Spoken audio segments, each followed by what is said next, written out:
couple of years ago, it was rumored that Storm Corrosion would be a full band album, like some kind of a supergroup, but it didn't. So we'll change that. No, I mean, I remember when we'd done the first time I was there to see his house and whatever, hang out.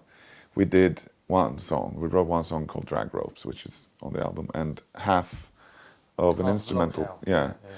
And he was taking me back to the airport, and I was flying back home, and I remember he's sitting like, so I guess we have a band, something like. I guess we have a record, yeah, something like that. And we were talking about in a movie, wouldn't it? What should we call it? And all of a sudden, I could see, like, I mean, I was excited about this music, and I could see that Steven was too.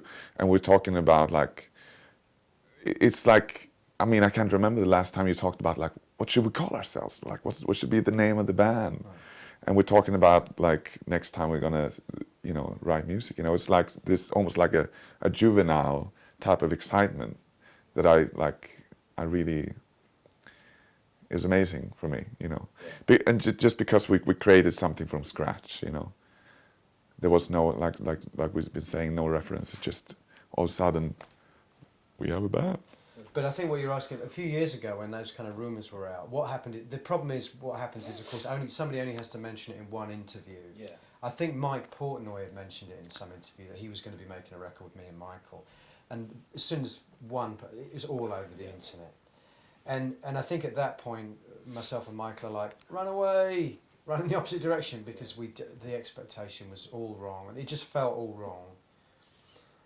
So which is why we kind of created the first tracks very much under the radar. And ironically, there's very little drums on the record. You know? Not any drums, yeah. I mean, Mike probably, I don't know if he'd like the music anyway himself, but it's certainly not what we would have done.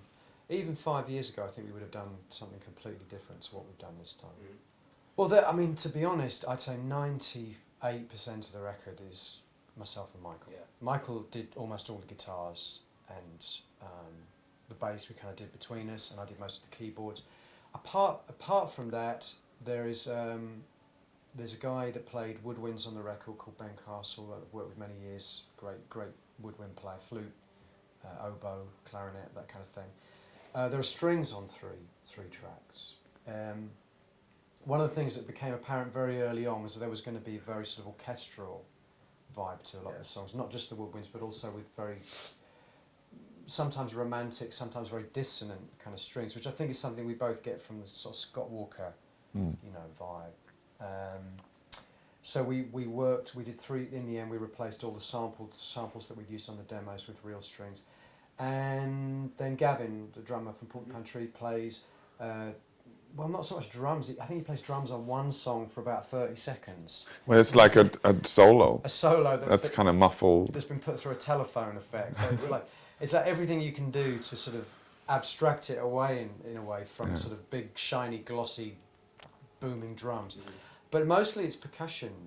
Or like a ride cymbal, like keeping the beat. Yeah. And we did actually, which is very interesting. I just thinking about this the other day, because we needed some of the parts or songs needed some type of pulse, and a lot of the time we ended up doing that on a guitar or a bass. Just doing bing, bing in time, keeping the beat on the high E string, or something, which.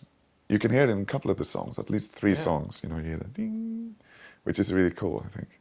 And when there's drums, like Steve played, he's a pretty fucking good percussion player. I played some hand percussion too. Yeah. And then we got the ride cymbal. We got the crazy drum solo. Yeah. There is some drums on the last song. Yeah, actually there is. Yes, but I think the idea is anything that suggested to us kind of standard rock drumming or a kind of treating the music in a way that rhythmically the way that rock music would treat, we immediately kind of shied away from. We tried. Do you remember when we did put on in the first song like a couple of drum beats or something like that, but it just felt wrong. We was like, no, it doesn't. And the one track where we have got quite a lot of drums, it's more impressions. It's almost like jazz drumming. It's for me, it comes from sort of listening to bands like Talk Talk, but also on jazz records, Impulse jazz records and stuff like that. So there's nothing on the record really you could say is rock drumming. Gavin was great for that. He totally understood that. He's not he doesn't consider himself to be a rock drummer anyway. His influences are all, you know, jazz drummers too. So, but I think really the guests are just there. They were just added really at the last minute, mainly replacing things that we'd used samples, like sampled strings and sampled drums, because we wanted the record to be very organic, you know, and timeless. All right. Now, you talked a little bit about this last night at the record store, but I was wondering if you can tell a little bit more further about the idea of the artwork of the album. Well, I don't know the idea behind the artwork because, you know, it was done by a Swedish artist called Hans Arnold. In the 60s, right? Yeah, in the late 60s, I think. And this is a painting, basically, I acquired. He passed away last year, something like that. And acquired this painting, a couple of paintings, actually. And he's pretty well known in Sweden, you know. He was active since the 50s, doing really dark but kind of humorous also paintings. And he had a very specific style that I haven't seen anywhere else. And he did have some of his paintings ended up on record sleeves before, so we're not the first. He did for a classical, almost like a electronic classical artist in Sweden called Ralph Lundsten. He did some of his sleeves.